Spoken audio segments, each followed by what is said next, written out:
माझ्या मागे काही गुंड लागले, ते कधी येतील, प्लीज माझी मदत करा. अहो पण ते आले बघा.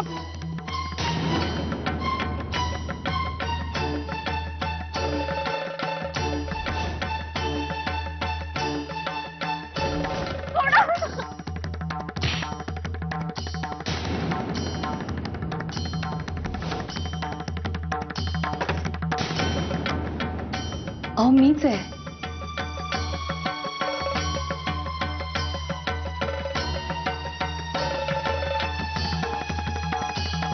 तुम्ही प्लीज घाबरू नका आशा.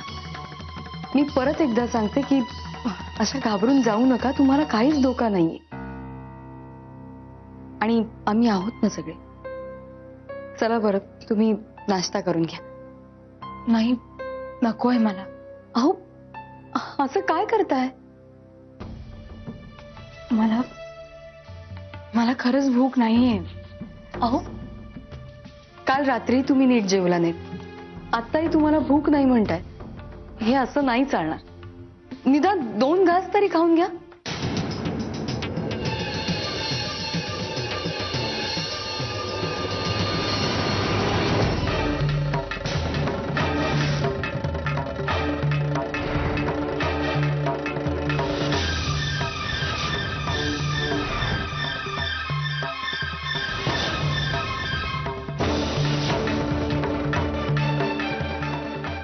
प्लीज माझ्यासाठी.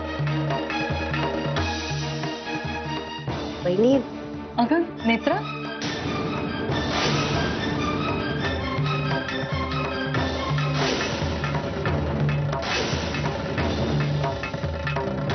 हो मी सॉरी, ओळख करून द्यायची राहिली. या मंजुषा होळकर काल रात्रीच आपल्याकडे आल्या आणि काही दिवस त्या इथेच राहणार आहेत. आणि सगळ्यात महत्वाचं म्हणजे ही बातमी बाहेर कुणालाही सांगायची नाही असं सांगितलंय त्यांनी. हो, मी कुणाला जाऊन सांगणार आहे काही? मी आलेच. हं? अगं नेत्रा, काय बहिणी? काही काम होतं का तुझं माझ्याकडे? हो म्हणजे मी विसरले हो. दुसरं एक महत्वाचं काम आहे, ते आठवले, ते करून येते. हा, मी येते परत. हा, आलेच. ह्या कोण? अहो या माझ्या धाकट्या जाऊबाई, नेत्रा मुधोळकर. नेत्रा? यांचं नाव नेत्रा आहे का हो? असं का विचारताय? नाही म्हणजे ह्या आमच्या घरी येऊन गेले आहेत यांना भेटायला.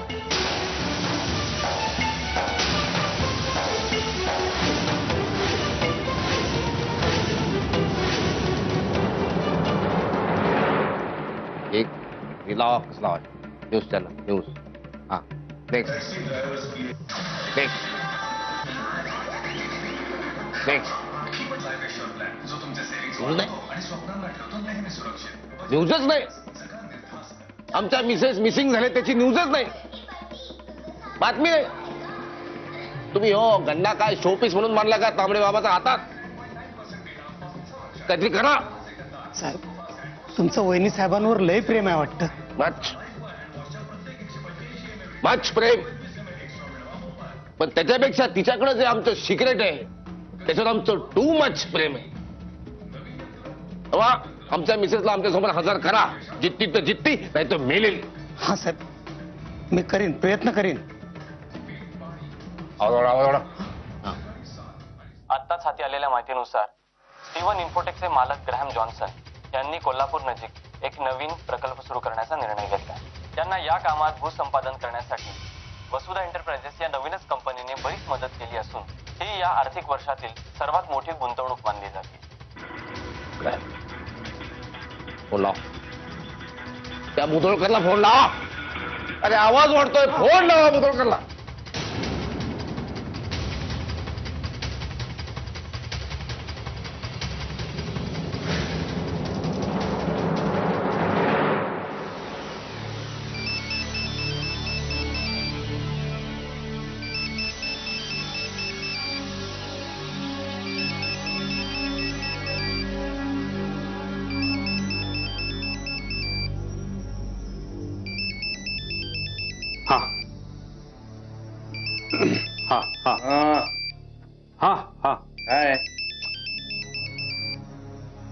हा हा हा काय आहे?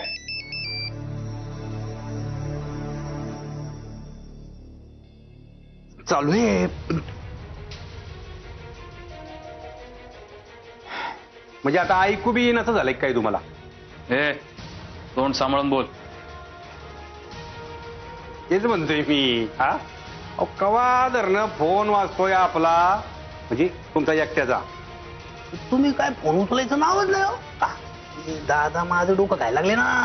हा अगं आहे का सत्यजितराव बी फोन उचलना झालं बघा. आहे मला विचारणार तू कोण रे? झालं का दादा साहेबांनी सत्यजित साहेबांना पण फोन केलता, त्यांनी बी फोन उचलला नाही राव. आहे का मिळाला निरोप. चल निघ. काय म्हणतो अरे एकदा फोन करा ना दादा साहेबांना. काय हा विषय ना संपून टाका एकदाचा, आता वेगळा करून टाका. हा माझं डोकं खात बसते तो. मग ते काय म्हणले ते काय बरं ते तुमच्या नाकर्तेपणामुळं त्या विदेशी गोऱ्याचं काम तुम्ही हातातून घालवलं म्हणे. बघा आहे का आता कंपनीला किती मोठी नुकसानी झाली. हा मला काय वाटतं माहिती का ते दादासाहेबांना त्यांनी त्याच्यामुळं बहुतेक तुमच्या हजामतीचा विषय हातात घेतलेला होता. अरे जानभर तुझा पगार किती, तू बोलतो किती? हा मी दादाचा फोन उचलायचा का नाही हे सांगणं तुझं काम आहे का? नाही ना. तुला तो कारचा गेम आणून दिलाय ना, त्यात काय स्कोर करता येतो का बघ. चल निघ. नाही पण परत दादाला काही सांगू. दादांना सांग विहंग भोसलेचा मूड नाहीये फोन उचलायचा. हा म्हणजे आता कसं हे सांगितल्यानंतर मला स्कोर बी सांगता येईल. चल.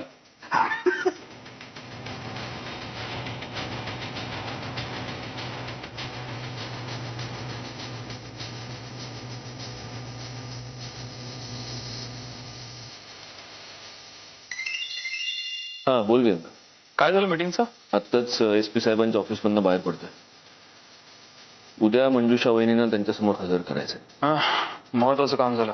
नाही, जोपर्यंत मंजुषा वहिनी प्रत्यक्ष आपलं स्टेटमेंट बदलत नाहीत तोपर्यंत काम झालंच नाही म्हणतात. बघू उद्या काय होतंय. आणि ती वेळ लांब नाहीये सत्यजित. तिकडे काय खबर? नाही विशेष असं काही नाही.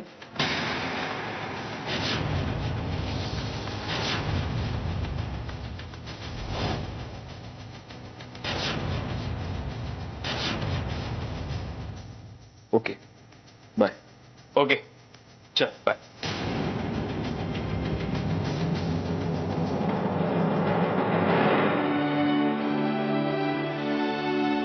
अहो तुम्ही तुम्ही अशा इथे का बस? तुम्ही तुम्ही प्लीज अशा घाबरून जाऊ नका. मी तुम्हाला सांगते तुम्हाला काहीच होणार नाही. इथे तुम्ही पूर्ण सुरक्षित आहात. तुमच्या केसाला सुद्धा धक्का लागू देणार नाही मी. आणि यांनी शब्द दिलाय ना तुम्हाला, मग यांच्या शब्दावर विश्वास ठेवा प्लीज. त्यांना जर कळलं ना की मी इथे तर अनर्थ होईल. तुम्ही प्लीज मला जाऊ द्यायचो. खरं तर मी त्यांच्या तावडीतनं सुटतानाच विचार करायला पाहिजे होता की मी घरातनं बाहेर पडते पण जाणार कुठे. ते मला शोधत इथे येऊ शकतात आणि जर ते इथे आले तर तुम्ही मला प्लीज इथनं जाऊ द्या. या घरावरचं खूप मोठं संकट टळेल. हे बघा तुम्ही आधी हा विचार करणं थांबवा प्लीज. मी सांगते तुम्हाला काहीच होणार नाही. आणि हे गेलेत ना SP साहेबांना भेटायला, मग काळजी नका करू. सगळं व्यवस्थित होणार आहे. फक्त तुमच्या मनातली भीती तुम्ही काढून टाका. तुम्ही कुठेतरी मन रमवा तुमचं, म्हणजे बरं वाटेल तुम्हाला. तुम्ही बाहेर आईंशी बोलता का? चला बरं आईंशी बोला, आत्याशी बोला, म्हणजे तुम्हाला बरं वाटेल. आणि असंही मी तुम्हाला जेवायला म्हणूनच बोलवायला आले होते. चला उठा आपण बाहेर जाऊ. चला.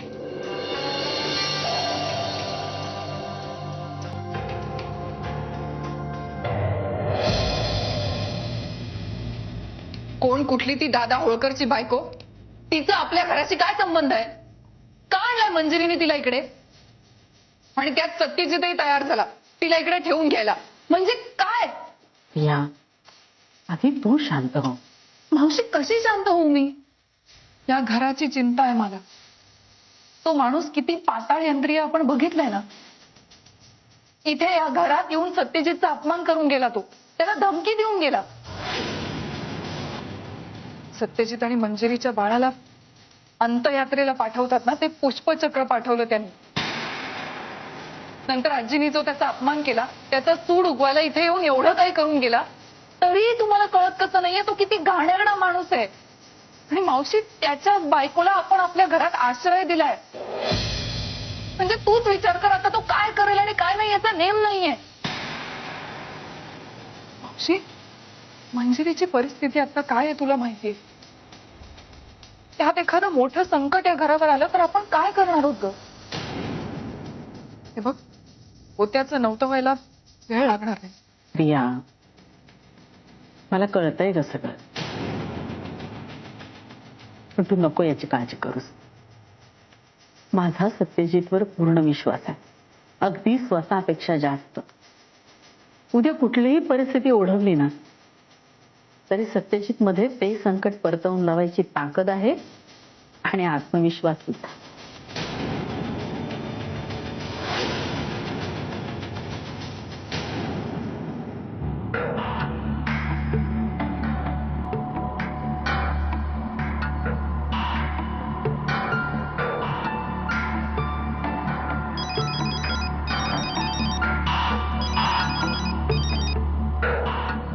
काय मग दादा, काय हाल हवाय? ठीक आहे ना सगळं? काय ते चट चट चट चट बोलायचं फालतू वेळ नाही. असं काय करताय दादा? एरवी जेव्हा आम्ही अशा अडचणीच्या परिस्थितीत असतो तेव्हा तुमची सगळी नौटंकी शांतपणे ऐकून घेतो ना आम्ही. मग हे असलं फालतू बोलायचं असेल तर फोन लगेच ठेवायचा आणि पुढच्या वेळेस फोन करायला तोंडात जीभ राहणार नाही. असं काय करताय दादा? अहो, मी काळजीने फोन केला. तुमची बायको हरवली आहे ना, सापडली का हो? का मी काही मदत करू? म्हणजे हो, काय ते स्पष्ट बोला. तुमची बायको. हॅलो, वाच गेली का तुमची?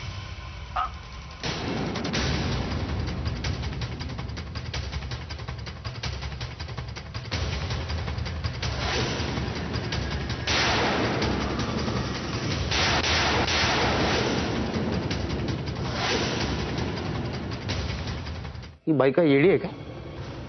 हा? आमचा फोन कट करते आणि वर फोन स्विच ऑफ करून ठेवते. त्याला आम्ही देखण्यात आहे म्हणून कौतुक करायचं आणि याने आमचा फोन कट करायचा, फोन बंद करायचा. बाबा, तांबडे बाबा काय चाललंय? तांबडे बाबा काय चाललंय तुमच्या राज्यात? फोन कट आमचा, भल्याची दुनियात नाही राहिले. साहेब, त्याने असा सहज फोन केला असेल. नाही संखे, या देखण्यात इकडं आमच्यासाठी निश्चित काहीतरी इम्पॉर्टंट न्यूज आहे. ही आपल्याला मिळवलीच पाहिजे. आमच्या मिसेसला तर आम्ही शोधून काढणार, कसं बी करून शोधून काढणार. तर ना आम्ही शांत बसणार ना बाकी कुणाला शांत बसून देणार. बाबा, तुम्हारी शरण में तांबड़े बाबा, रे बाबा, तांबड़े बाबा. नेत्रा, माझ्याजवळ असं रडून वगैरे काही होणार नाही. बहिणी, मी हे बघा हात जोडते तुमच्या समोर. माझं ऐकून घ्या फक्त एकदा. मला काय म्हणायचंय ते समजून घ्या, मग तुम्ही म्हणाल तसं वागायला तयार आहे मी. का? पुन्हा तुझी खोटी कारण ऐकायची आहेत? आई वहिनी, मी खरंच सांगते, आता तुम्हाला एवढं सगळं कळल्यावर मी खोटं का बोलीन तुमच्याशी? वहिनी, मी जे काही केलं त्याच्यात माझा कुठलाच स्वार्थ नव्हता. मी कुठल्याच वाईट हेतून हे सगळं नाही केलं. मी हे सगळं गौरांसाठी केलं. गौरवचा जीव वाचवण्यासाठी मी मी माझा बळी दिला. बहिणी, मी जर घरातल्या आणि ऑफिस मधल्या बातम्या दादा होळकर पर्यंत पोहोचवल्या नाहीत तर त्यांनी गौरांगला जीवे मारायची धमकी दिली होती. बहिणी, तुम्हाला माहितीये माझं गौरांगवरती किती प्रेम आहे आणि मी त्याच्यासाठी काहीही करू शकते. हे दादा होळकरला कळल्यावर त्यांनी धमकी दिली गौरांगला मारायची आणि माझ्याकडनं हे सगळं करून घेतलं. काय नेत्रा, अगं तू काय बोलतेस? तुला कळतंय ना? जर एवढा मोठा प्रॉब्लेम होता तेव्हा तू त्याच वेळी यांच्याशी का नाही बोललीस? मला हे सगळं कळेपर्यंत खरंच खूप उशीर झाला होता. नेत्रा, आजपर्यंत यांना बिझनेस मध्ये जे काही नुकसान झालंय ते फक्त आणि फक्त तुझ्यामुळे झालंय. शत्रुत्व म्हणून बिझनेस पर्यंत समजू शकते का मी, पण त्या दुष्ट माणसाची वाईट नजर माझ्या बाळापर्यंत गेली आणि हे मी नाही सहन करू शकत. नाही वहिनी, मी खरंच सांगते, तुमच्या बाळाविषयी मी खरंच काही वाईट नाही वागले. मी काही नाही सांगितलंय दादा होळकरांना बाळाविषयी, पण त्याच्या आधी सगळ्या ज्या चुका झाल्या माझ्या हातून त्या मी नाही नाकारत आहे. पण वहिनी, प्लीज मला समजून घ्या, मला माफ करा. चुकलेल्याला सुधारण्याची किमान एक संधी तरी द्यायला पाहिजे ना वहिनी. नेत्रा, तू चूकच एवढी मोठी केलीस ना की आता जो काही निर्णय घ्यायचा असेल तो हेच घेते. मी पाया पडते तुमच्या. हवं तर भीक म्हणून मला माफ करा.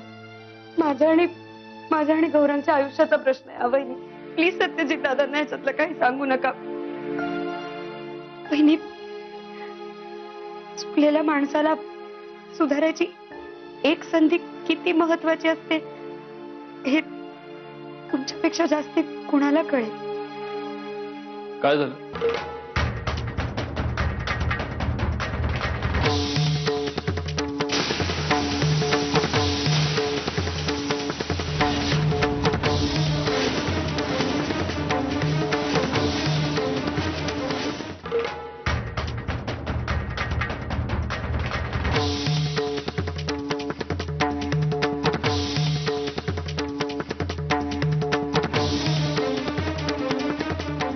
काय झालं हिला? रडते कशी?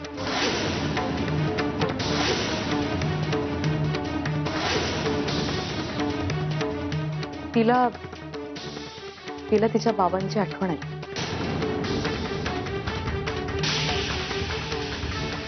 त्या मंजुषा वहिनी कुठे? त्या आईंच्या रूम मध्ये. त्यांना मीच म्हणाले की जरा इतरांशी बोललात तर बरं वाटेल म्हणून मग त्या आईंच्या रूम मध्ये गेल्या. मी जरा त्यांच्याशी बोलून येतो.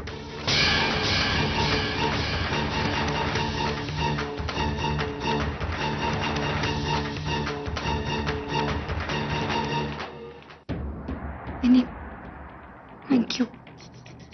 मी खरं तर जीवनदानच दिलंय मला. मी वचन देते तुम्हाला, पुन्हा माझ्याकडून अशी चूक कधीच होणार नाही. नेत्रा, मी यांना काहीही सांगितलं नाही याचा अर्थ असा होत नाही की मी तुला माफ केलंय. माणसाच्या हातून चूक होते आणि त्याला सुधारायची संधी मिळायलाच हवी, जी मी तुला दिलीये. पण माझ्या अशा वागण्याला जर मूर्खपणा समजणार असशील आणि याचा गैरफायदा घेण्याचा विचार करत असशील ना, तर मला तुझ्याबद्दल विचार करावा लागेल. आणि ही काय तुझी पहिली वेळ नाहीये. या आधी सुद्धा तू प्रिया आणि यांच्याबद्दल माझ्या मनात गैरसमज पसरवण्याचा प्रयत्न केला होता आणि तेव्हा सुद्धा तुला मी माफ केलं. पण आता नाही. ही मी तुला दिलेली शेवटची संधी होती. यानंतर अशी संधी तुला पुन्हा मिळणार नाही, कळलं? तुम्ही ज्या विश्वासाने ही संधी मला दिली आहे त्या विश्वासाला मी तडा नाही जाऊ देणार. त्याच्या पुढे माझ्याकडनं अशी चूक नाही होणार बाई. मी वचन देते तुम्हाला.